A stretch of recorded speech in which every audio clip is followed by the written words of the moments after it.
Wa na'udzubillahi min shururi anfusina wa sayyiati a'malina. May yahdihillahu fala mudhillalah wa may yudlil fala hadiyalah. Asyhadu an la ilaha illallah wahdahu la syarikalah wa asyhadu anna Muhammadan abduhu wa rasuluhu la nabiyya ba'da ma ba'd. Hadirin jamaah salat zuhur azakumullah. Setiap perbuatan kita itu berdampak dalam kehidupan dunia dan akhirat. Ketika orang berbuat baik, Allah akan balas kebaikan itu di dunia dan di akhirat. Makanya banyak orang berbuat baik tanpa disadari, Allah berikan balasan kebaikan-kebaikan di dunia maupun di akhirat. Sebaliknya juga ketika orang berbuat dosa dan maksiat, tidak Allah biarkan. Makanya banyak orang berbuat dosa kadang nggak kena hukum. Kayak di negeri kita, banyak koruptor nggak kena hukum. Bukan berarti Allah biarkan, nanti Allah akan balas di dunia maupun di akhirat. Nah, jemaah sekalian, ada salah seorang ulama menulis buku yang bagus tentang masalah ini, yaitu Al-Imam Ibnul Qayyim, dengan judul Ad-Da'u wa Dawa, penyakit dan obatnya. Satu buku yang menerangkan tentang dampak dosa dalam kehidupan seseorang. Yang pertama, kasus yang lagi heboh, dosa menyebabkan timbulnya berbagai macam penyakit. Jadi wabah penyakit virus, jangan melulu kita berpikir karena kelelawar, karena sesuatu. Betul, memang itu bisa jadi sebab, karena makanan yang haram bisa menimbulkan penyakit. Tapi Allah yang ciptakan virus itu, yang menyebabkan dampak yang sangat luar biasa. Kalau di masa Nabi namanya taun, wabah penyakit yang mematikan. Sehingga di hadis sebutkan kalau tersebar wabah penyakit taun, yang di luar jangan masuk, yang di dalam jangan keluar. Itu pencegahan sudah ada dari Nabi SAW. Itu tindakan preventif. Yang jadi masalah, wabah itu terjadi karena dosa dan maksiat. Di masa Nabi SAW, sebelum Nabi hijrah ke Madinah, Madinah itu tempatnya wabah penyakit. Dalam kitab-kitab sirah dijelaskan posisi Madinah, kondisi Madinah itu adalah tempat banyaknya wabah penyakit. Ketika Nabi dengan para sahabatnya hijrah ke Madinah dan mereka melakukan namanya ketaatan di kota tersebut, maka secara otomatis penyakit itu hilang. Kalau kita lihat Mekah dan Madinah hari ini, tidak pernah terdengar wabah penyakit di sana. Ya, paling orang batuk, ya Pak ya, karena perbedaan iklim. Sebatas itu. Orang-orang sana cenderung sehat, makanya rumah sakit di sana kosong, walaupun gratis. Ya, beda dengan tempat kita. Rumah sakit itu ya penuh selalu. Kecuali kalau rumah sakitnya mahal. Puskesmas tuh nggak pernah kosong. Artinya penyakit timbul, virus-virus timbul karena dosa dan maksiat. Waktu itulah zaman sekarang para ulama menyikapi nggak perlu takut dengan virus, apapun virus itu, karena dia tetap makhluk Allah. Dan dia akan pilih siapa yang berhak mereka binasakan. Gitu. Itu makhluk Allah. Allah yang perintahkan untuk menyebar suatu wilayah, kebesaran Rabbul Alamin. Maka dalam sejarah tidak ada yang terlalu berlebihan ketakutan terhadap wabah penyakit adalah kaum muslimin. Karena dia punya Rabb. Minta sama Allah Subhanahu wa taala. Allah yang tularkan penyakit. Penyakit itu tidak menular sendirinya. Ini contoh jemaah sekalian. Ini gambaran bahwasanya dampak dari dosa, dampak dari maksiat, kadang Allah berikan kebinasaan dengan berbagai macam wabah penyakit. Untuk itulah jemaah sekalian, kalau menghindar dari wabah itu bukan berlebihan ketakutan sama orang Cina, ya kan? Sampai memang mainannya aja nggak ada yang mau beli, lu beli mainannya kena corona lo kan gitu ya. Kalau makanannya wajar orang nggak mau, takut terkena virus. Bagi orang beriman, yang dia takuti adalah dosanya. Karena dosa itulah yang mengundang datangnya virus. Dosa itulah yang mendatangkan penyakit.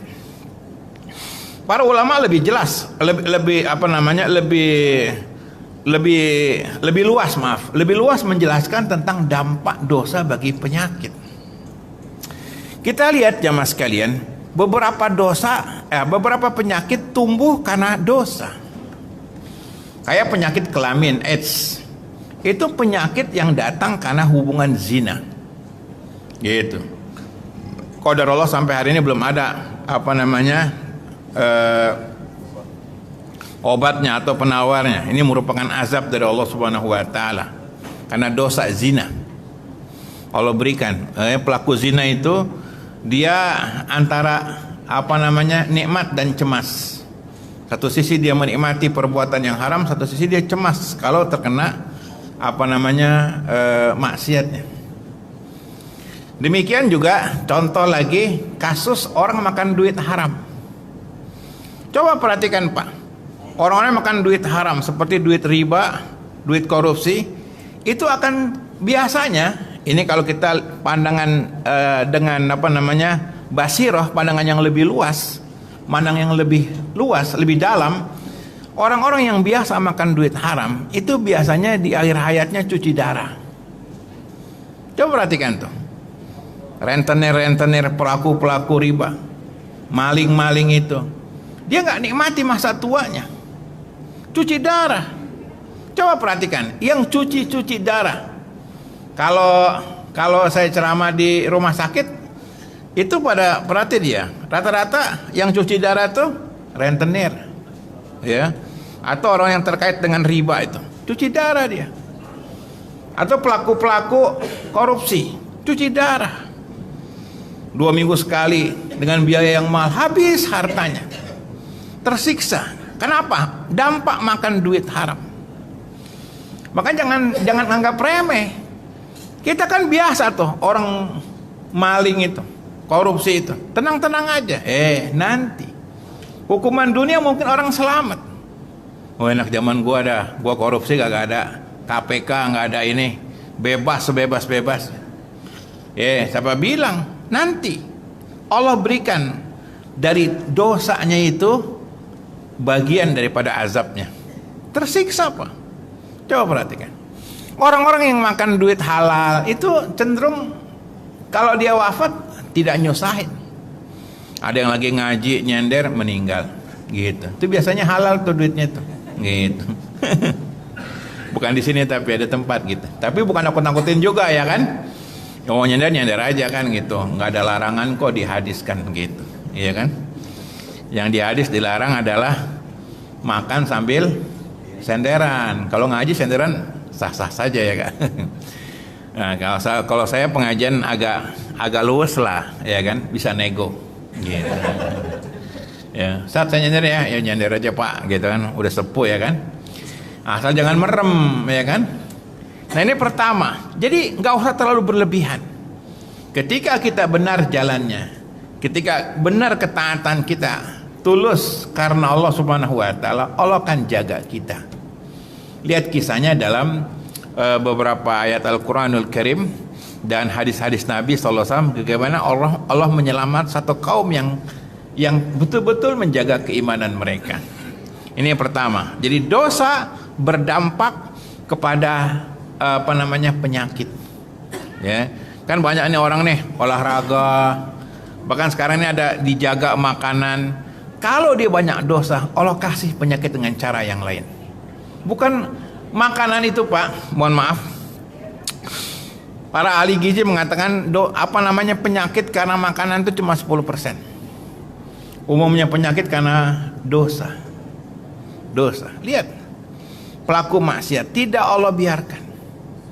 Suatu ketika saya diundang oleh salah seorang jamaah, Pak Ustadz bisa tolong nggak tengokin suami saya, rumah sakit Siloam lantai 35, kamar super VIP, ya, susternya yang jaga 2 orang.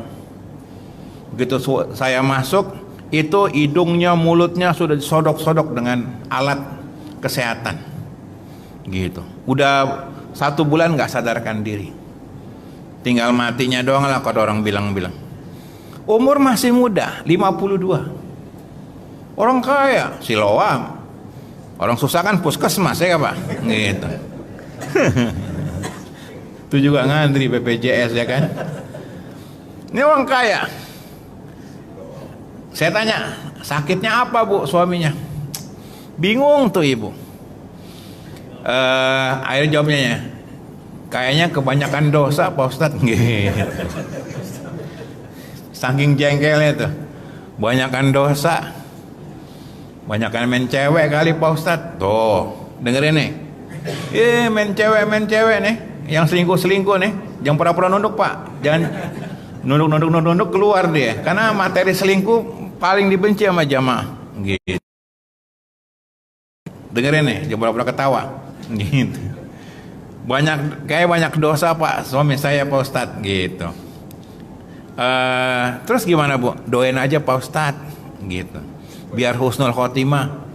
Orang mah punya suami, doain Pak Ustadz biar sembuh. Tuh ibu bilangnya biar husnul khotimah. Saking jengkelnya itu. Nah ini gambaran, dan itu bukan 1 2 Pak. Dosa itu berdampak itu. Makanya orang-orang pelaku maksiat begitu ditengok di rumah sakit nangis dia. Maafin saya ya, maafin saya. Saya insaf, saya tobat gitu. Itu pengaruh Pak. Allahu Akbar. Silakan berbuat dosa dan maksiat. Hukum bisa dinego, ya kan? Hukum bisa ditipu. Pengadilan bisa dikelabui. Hakim bisa disuap. Tapi sunatullah tetap berjalan. Pelaku maksiat Allah akan balas di dunia dan di akhirat. Lihat di Quran itu. Korun, Fir'aun, Haman, kaum Ad, kaum Samud dibalas. Allah hinakan di dunia. Kadang kita nggak tahu. Makanya dahulu ketika orang hidupnya susah terus kata ulama, tobat kamu. Allah nggak akan mungkin memberikan berbagai ujian cobaan yang berat kalau bukan karena dosa kita. Silakan saja. Dan sebaliknya kalau orang baik dibalas baik. Itu dampak 1.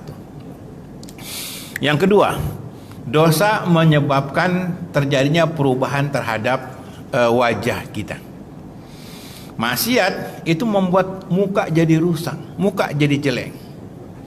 Ketaatan seperti wudhu menyebabkan wajah jadi bercahaya. Maka di hadis sebutkan tentang ahli hadis, nadarullah ila imri'in nadarullah imro'an sami'amini hadisan fahafizahu wa wa'ahu wa balaghahu.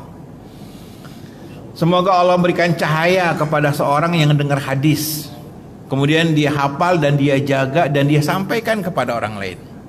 Makanya para ahli hadis wajah mereka bercahaya sesuai dengan hadis Nabi. Pelaku maksiat Allah rubah wajahnya. Al-Quran mengabadikan kisah Bani Israel yang melanggar larangan cari ikan pada hari Sabtu. Dirubah wajahnya jadi wajah monyet. Mukanya muka monyet.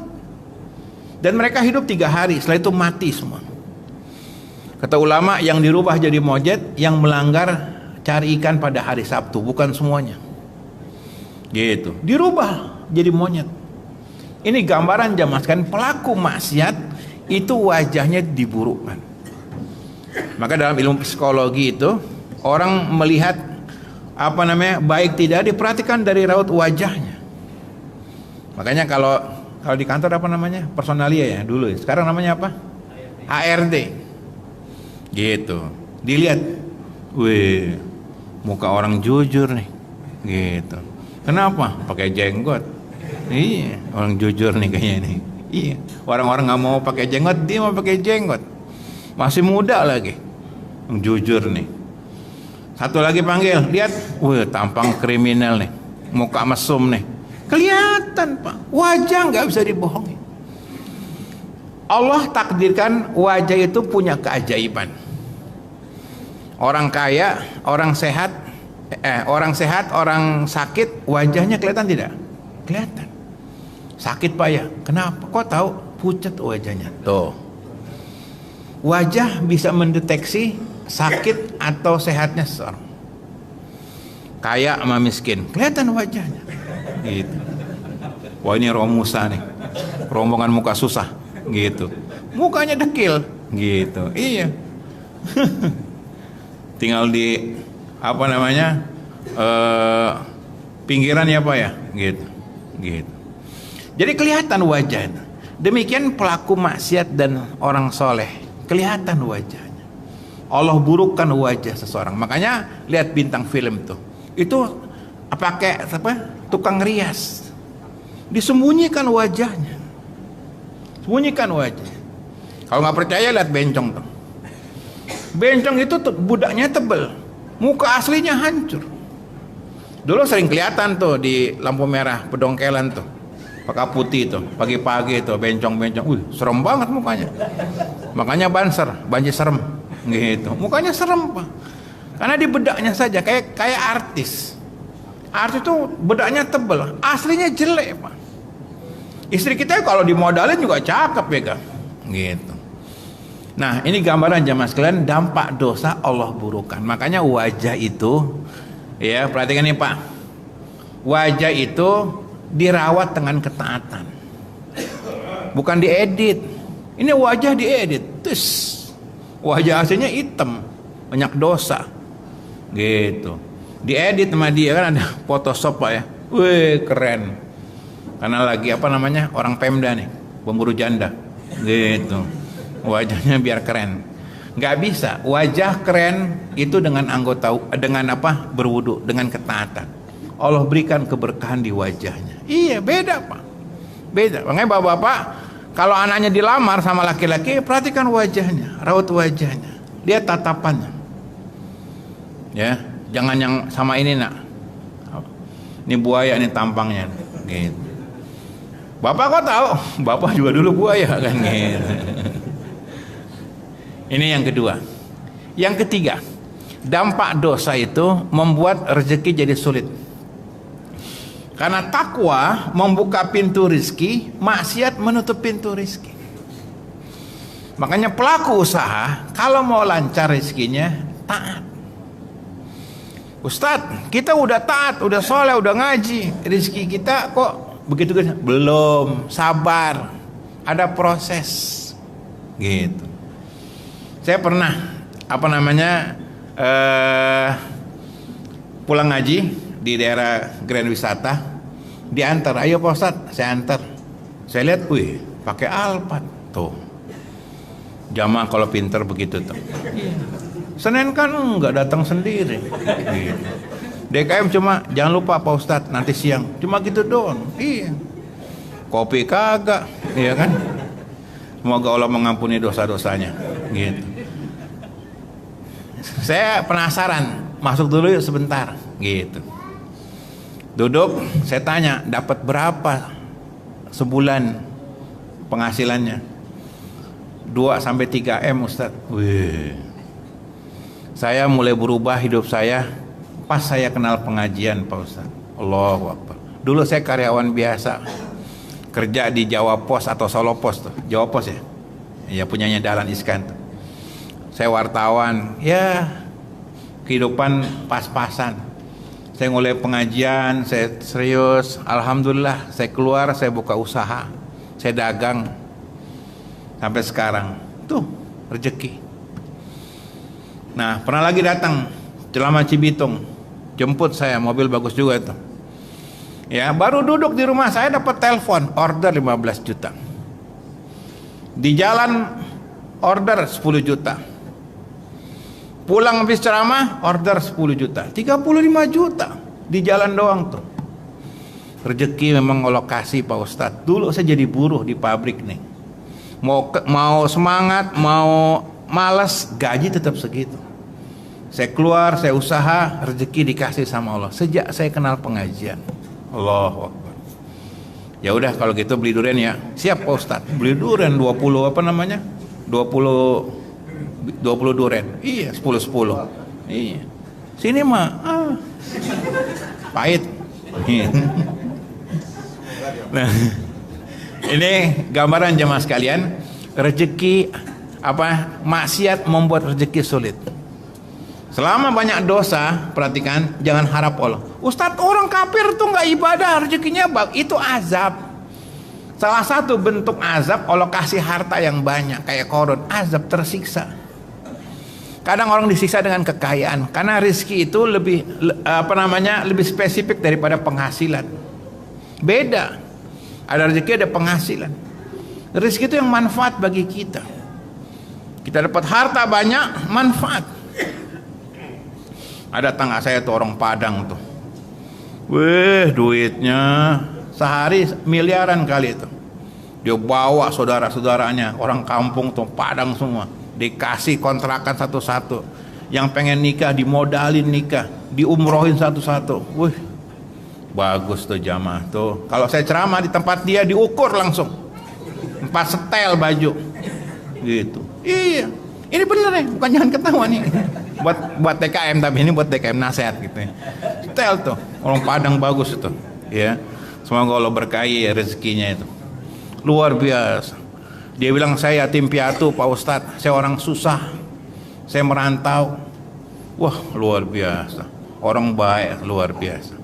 Nah, jadi jemaah sekalian, ketaatan itu membuat pintu rezeki bagus. Maksiat susah. Makanya kalau orang hidup ngeluh, suruh tobat, sholat makanya. Ngaji jangan tidur, ngaji. Rezeki dipasti Pak. Pasti dikasih. Yang keempat, dampak dosa dan maksiat itu menyebabkan terjadinya bencana. Bencana, gempa, apa, itu karena dosa.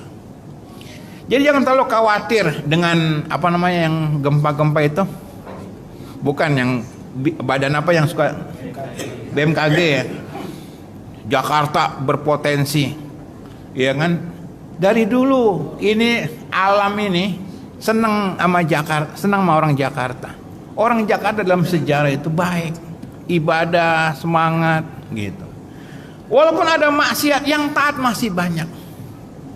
Teman-teman yang kerja di kantor Pak, pemerintahan mau swasta, begitu dilempar di daerah, mereka bilang apa? Wah, di daerah susah cari pengajian. Di kota pengajian di sini nih, tiap hari pengajian. Ustadznya datang, luar biasa. Walaupun memang kurang dihargai, gitu ya kan? Semestro sih Kak, gitu. Berarti kalau bulan depan saya nggak dipakai lagi, pengurus ngambek berarti. Gitu. Catat aja kan itu. Jadi jamaah sekalian, kalau di daerah itu pengajian susah. Kadang kita sayangkan justru tingkat kejahatan di daerah lebih tinggi. Makanya AIDS, penyakit AIDS terbesar di Jember, Jawa Timur. Penyakit AIDS. Jakarta tempat maksiat tutup-tutupin. Tuh, Alexis tutup, alhamdulillah. Gubernurnya soleh. Ya, kita doakan biar sampai mati dah, gitu. Ya, jangan jadi presiden, jangan berat gitunya. Ya kalau bisa ya bagus, tapi kita ingin gubernur yang bagus memang. Tutup maksiat.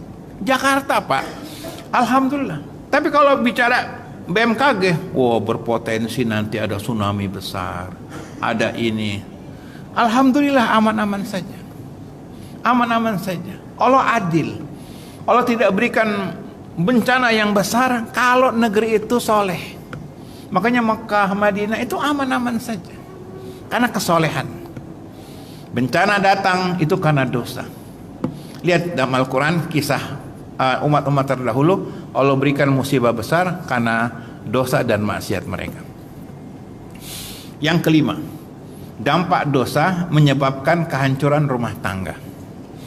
Kedurhakaan itu karena dosa. Suami pelaku maksiat, azabnya istri durhaka. Orang tua pelaku maksiat, azabnya anak durhaka. Ada kalanya Allah mengazab seseorang hamba, itu dijadikan orang dekatnya itu sebagai azabnya. Orang tersiksa dengan istrinya, habis dengan istrinya, dihinakan dengan istrinya, banyak dosa. Ada orang difitnah dengan anaknya, anaknya masuk penjara, narkoba, tersiksa bapak ini. Kenapa? Banyak dosa dan maksiat. Makanya setiap orang yang curhat ceritanya gini, kenapa Pak anak saya nih Pak Ustadz kena narkoba gitu. Dia nangis, ya, nggak tahu nih mungkin karena dosa saya juga, karena dosa dia. Di antara dosa yang disegerakan di dunia biasanya seperti durhaka sama orang tua. Orang yang durhaka sama orang tua dibalas oleh Allah Subhanahu wa taala. Rumah tangganya hancur. Kenapa? Durhaka. Enggak, jangan masih punya orang tua jangan durhaka. Salah satu azab Allah yang paling berat bagi pelaku durhaka sama orang tua, rumah tangganya hancur kayak neraka.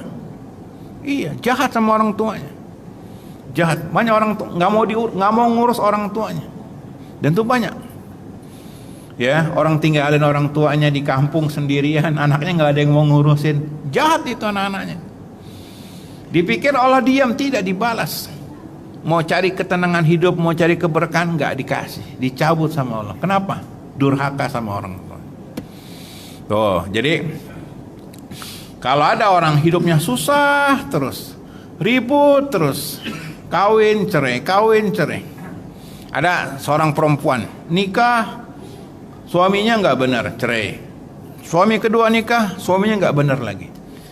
Nikah lagi, suami ketiga masuk penjara, suaminya penipu. Dia janda sekian kali. Akhirnya minta nasihat sama seorang ustaz. Karena janda itu tinggal di pesantren, dia jadi pelayan di pesantren. Coba kamu pikirkan, kamu punya masalah gak? Masa lalu kamu. Kata perempuan, mungkin saya dulu durhaka sama ibu saya. Gitu. Dia baru sadar, mungkin saya dulu durhaka sama ibu saya. Kata ustadznya yang ngajar di pesantren itu, coba kamu tobat dulu, minta tobatan nasuha. Minta ampun atas dosa-dosa kamu. Itu pengaruh, Pak. Pengaruh, durhaka sama orang tua itu. Hancur kehidupan rumah tangganya. Dan itu banyak, Pak, memang. Banyak. Saksikanlah, dan saya menyaksikan sebagian keluarga saya itu Allah hinakan, Allah hancurkan kehidupannya itu. Dan waktu dia wafat nggak ada yang mau ngurus. Kenapa? Karena pas dulu orang tuanya wafat juga nggak mau ngurus, nggak mau ngurusin, nggak punya uang lah, angkat tangan. Saya mohon maaf, nggak punya uang buat bantu orang tuanya, ibunya meninggal. Pas dia mati, sama anak-anaknya juga nggak ada yang mau ngurus. Sampai belatungan tubuhnya tuh. Allah hinakan, Allah tampakkan. Allahu Akbar, Allahu Akbar. Ini dampak dosa dan maksiat itu mempengaruhi kehidupan rumah tangga kita. Jadi kalau rumah kita, tangga kita nggak harmonis, bertengkar terus, coba mungkin kita durhaka sama orang tua kita.